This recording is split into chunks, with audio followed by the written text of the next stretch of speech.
Okay, Waalaikumsalam warahmatullahi wabarakatuh. Dia macam ni ya. Mimpi ni kita kena faham. Ada mainan tidur, ada daripada Allah, ada daripada nafsu.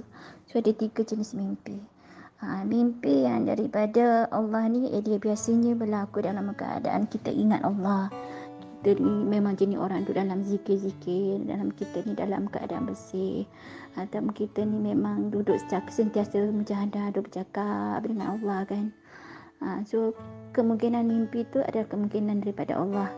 Dan salah satu tanda lain ialah daripada dalam keadaan kita ingat Allah ni, mimpi yang masa kita mimpi tu dia tak ambil masa lama. Dia ambil masa sekejap, lebih kurang seminit ke setengah minit ke, macam tu je. Atau paling-paling lama seminit lebih, macam tu. Dan mimpi tu sekejap. Dan mimpi tu kita ingat lama, sebulan, 2 bulan, setahun, 2 tahun kita masih ingat lagi mimpi tu. Dan apabila kita renung balik apa yang berlaku selepas tu, benda tu betul, ada kaitan, ada petanda pada mimpi tersebut. So itu adalah tanda-tanda mimpi daripada Allah lah ya. Kemudian mimpi daripada syaitan dia macam ni. Kita selalu dalam keadaan kita ni duduk dalam gangguan ke, kita ni banyak lalai ke, kita tidur lepas subuh ke, kita tidur lepas asar ke, lepas tu mimpi tu boleh sambung lama, macam tu, macam ni lama mimpi tu, boleh sampai 10 minit, 20 minit, 5 minit lebih kan. So kalau mimpi bersambung-sambung macam tu, biasanya mimpi daripada syaitan lah, sebab dia ganggu tidur kita. Bila kita tidur, dia datang ganggu. Yang ketiga, mimpi tu adalah daripada perbuatan kita pada siang hari. Contoh kan, kita tengok perempuan tu cantiknya, perempuan tu kalaulah jadi bini aku, contoh kan. Kemudian malam kita mimpikan dia, kita mimpi ataupun kita mimpi kahwin ke apa kan. Jadi apa yang berlaku pada siang hari tu membawa kita kepada mimpi, sebab dia berikutan daripada nafsu dan naluri kita kan. So itu adalah 3 jenis mimpi lah. Macam mimpi sahabat ni, SB tak tahu keadaan kondisi sahabat macam mana ya, sama ada daripada nafsu ke, daripada Allah ke, daripada syaitan ke, SB tak boleh nak katalah. Cuma nak kata kalau daripada syaitan, dia biasanya dia ada bentuk gangguan macam ni. Daripada syaitan ataupun iblis, ada satu tanda yang boleh kita perhati, ada macam contoh dia berkait dengan benda-benda sihir. Contoh kita jatuh tempat tinggi, ada najis, ada darah, macam tu, ada benda-benda kotor, itu biasanya gangguan jin iblis lah kan.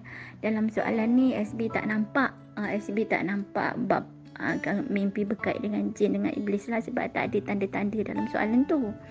Jadi dia mungkin dua lah, mungkin petunjuk daripada Allah ataupun dalam keadaan nafsu diri rohani sahabat sendiri. Mungkin juga sahabat ni orang dalam proses penyucian. Bila dalam proses penyucian, sahabat nak kepada kebenaran, nak bersihkan diri. Jadi bila sahabat jiwa macam tu, bila tidur malam dia mungkin mimpi macam ni. Jadi mimpi macam ni bermaksudnya Allah nak bagi kita kesedaran bahawasanya kita ni perlu lagi membersihkan diri kita, perlu lebih lagi bersyukur. Bila tengok orang susah, kita kena syukur. Walaupun kita susah, ada lagi orang lebih susah daripada kita kan. Dan dalam keimanan kita ni, kita kena ingat iman kita ni sentiasa turun naik. Dan bila kita tengok kita turun bukit, mungkin juga iman kita ni sedang turun. Jadi Allah Ta'ala campakkan kita dalam satu keadaan, kau berhenti kat sini, orang tu kata kita kena yakin pada Allah. Jadi ini Allah suruh kita turun kat sini. Maksudnya Allah tak bagi kita lagi turun iman kita. Jadi ada orang yang pesan dekat kita bahawasanya kita kena bertawakal, kita perlu dapatkan redha Allah, kita perlu bertauhid kepada Allah. Jadi kat sini kita boleh bersimpulkan bahawasanya kita perlu mencari kawan-kawan yang macam tu, kawan-kawan yang boleh bimbing kita ke arah tauhid. Kemudian apabila kita jumpa orang dalam kesedihan macam tu, maksudnya kita ni, hati kita ni dah lembut, kita dah cuba nak suka dah tolong orang, kita sedih tengok orang sedih macam tu. So itu adalah satu perubahan rohani yang baguslah pada diri kita. So apa yang SB cadangkan, tingkatkan penyucian, banyakkan zikir, banyakkan ingat Allah, selalulah doa Allahumma inni ala zikrika wa syukrika wa husni ibadatik. Maksudnya, ya Allah, bantulah aku mengingatimu, bersyukur padamu dan memperelokkan ibadahku. Cuba amalkan setiap masa, ya. Dan masa yang sama selalu kalau boleh istighfar jangan lepas, sebab istighfar ni adalah jalan keluar kepada semua masalah. Apa pun masalah kita akan keluar melalui istighfar je setiap masa. Kemudian kena sentiasa syahadah. Kenapa kita perlu bersyahadah? Sebab pada syahadah yang kedua tu, wa asyhadu anna Muhammadar Rasulullah, itu jin setan yang ada dalam diri kita dan sekeliling kita, dia akan kepanasan. Dia tak akan suka datang dekat kita. Sebab dia tak suka nak mengaku Nabi Muhammad itu pesuruh Allah. Jadi bila kita bersyahadah, dia akan lari jauh-jauh. Kemudian dia datang balik bila kita lalai untuk syahadah. Kita syahadah lagi. Sebab tu kita kena sentiasa bersyahadah. Ya. Yang ketiga, kita berselawat. Kenapa kita berselawat? Berselawat ni kita minta rahmat. Minta rahmat untuk siapa? Bila kita berselawat dengan selawat Ibrahimiyah yang dalam tahiyat akhir tu kan, Allahumma salli ala sayyidina Muhammad wa ala sayyidina Muhammad kama sallaita ala Ibrahim wa ala ali Ibrahim.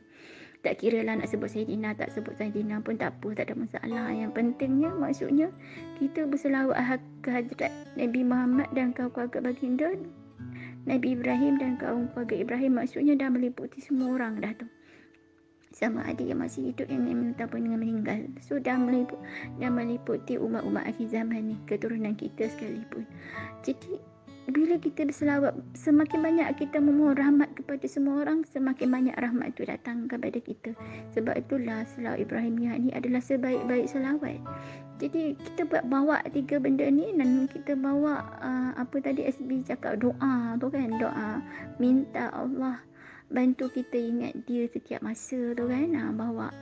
Dan kalau kita ataupun datang perasaan rasa tak kuat kan, tak kuat, cuba amal doa ni.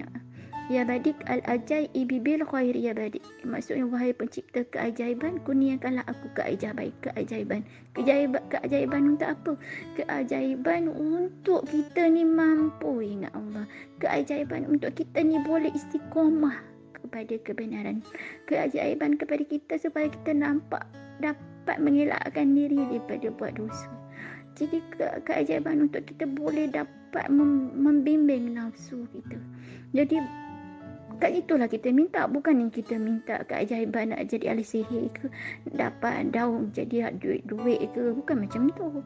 Jadi kita minta keajaiban untuk kepada Allah, ya. Jadi insya-Allah. Jadi apa pun yang kita nak buat, biar membawa kita kepada tauhid. Jadi SB cadangkan sahabat, tingkatkan semua ni, ya. InsyaAllah Allah bantu banyak-banyak lah, minta dengan Allah, Allah pasti bantu, ya. Okey, amin.